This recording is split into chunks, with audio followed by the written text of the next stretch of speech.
Hi, everyone. I'm here to answer some questions for Mrs. Connolly's first grade class, cohort B. My name is Cedric, and I am a graduate student at UC San Diego in California. And all that means to be a graduate student is that I'm training to be a research scientist. So let's get into some of your very good questions. And the first one I wanted to talk about was, when was walking invented? Now, when scientists talk about walking, we're talking about animals that walk on two legs, like humans. We call that being bipedal, just a fancy word for walking on two legs.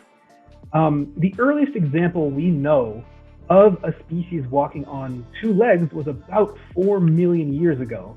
And we actually have a reconstruction of who we think that was. That was Australopithecus. That's the name of the species, complicated name, but just think Australopithecus is early human ancestor. And we actually have a reconstruction, I think I'm pointing in the right direction, over here to what we think Australopithecus would have looked like. We don't know exactly what Australopithecus looked like because that species went extinct about 1 million years ago. So it lived for about 3 million years. I'm here to address a question from Wesley of Chaparral Elementary School, and he asks why the sun is so hot. In short, the reason the sun is so hot is because it's changing things. It's changing its nature. So to kind of understand this is if I supply some energy to cause a change in something, like in this pen, there's a spring at the end that allows me to eject the pen part. I've compressed that spring. I put some energy in to change it, to physically change it. If I now release that, that allows the end of this to come out. And I could use that to potentially like move a marble across the table. So when we change the nature of things, we can either put energy in or get energy out, depending on the type of change that's going on. An example would be a candle. So I'm going to discuss this for a couple reasons, because we're going to go to different types of energy, including one that I find extremely intriguing, and that is light itself. So if I look at a candle, it's creating heat and I can sense the heat. I can also see the color, and color, light, is a form of energy. Very interesting one, and that's what in particular we sense and are seeing and feeling when the sun undergoes its reactions and changes and creates this energy that it's spewing out that we get. So although we sense this as a single sort of color, sort of yellowish color, it's actually composed of many different wavelengths. And there are ways to start to look at these different wavelengths. And I'm going to show you a special pair of glasses here. And hopefully you'll be able to see that when we look at this candle with these special glasses, we can see they're actually, that what appeared to us to be kind of yellowish is actually composed of many different colors.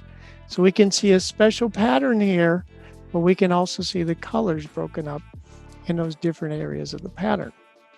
So to discuss this is another area of science, what's called physics, to understand why the colors are separated by that device. That's a topic for another lecture. But the point is, when something is creating and giving off energy, especially in the form of light, it can give off many different colors of that light. Okay, so that being put aside temporarily, that's a consequence of what we have, these building blocks, or in this case, the wax that's being broken down. In the process, energy is given off and it gives off light. In the case of the sun, it's a little more complicated in that it has to do with a different part of these building blocks. But it's changing those building blocks, and as a consequence, it's giving off a lot of energy. Now, this question about why is it so hot leads naturally to a couple other questions, like how hot is it? And how do we know how hot it is? So the latter question deals with how do we measure temperature if we can't actually go there and make physical contact? I want to address that because that relates to some things that you're starting to see more and more of commonplace nowadays. But the first question was, how hot is it? Well, the short answer for that is it tends to be about 10,000 degrees Fahrenheit. To put that in perspective, boiling water is about 212 Fahrenheit. So this is significantly greater than that. A flame like we saw from the candles, about 2,000, somewhere in that range. So it's even hotter than that. So it's very hot, but how do we know that it's actually that hot? Well, that goes back to some observations by scientists.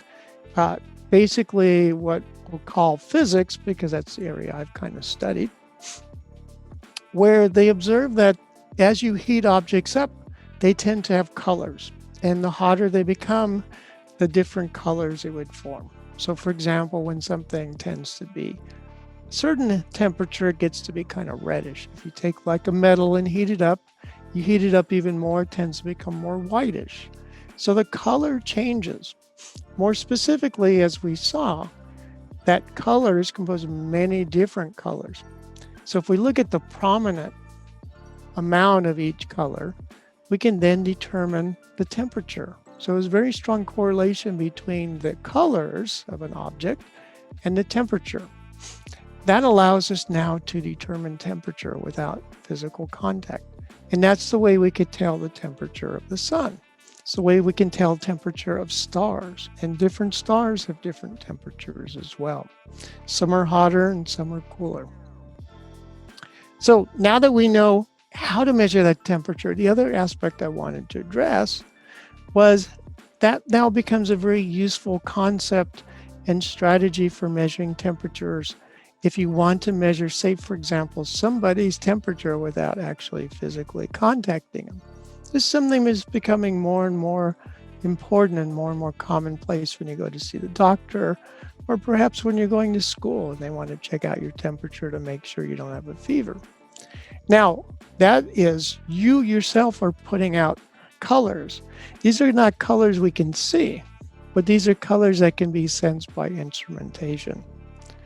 So one question, that is, why is the sun so hot, naturally led to several other questions, and answers and investigations of those lead to the idea of understanding and technology, which can advance and improve things.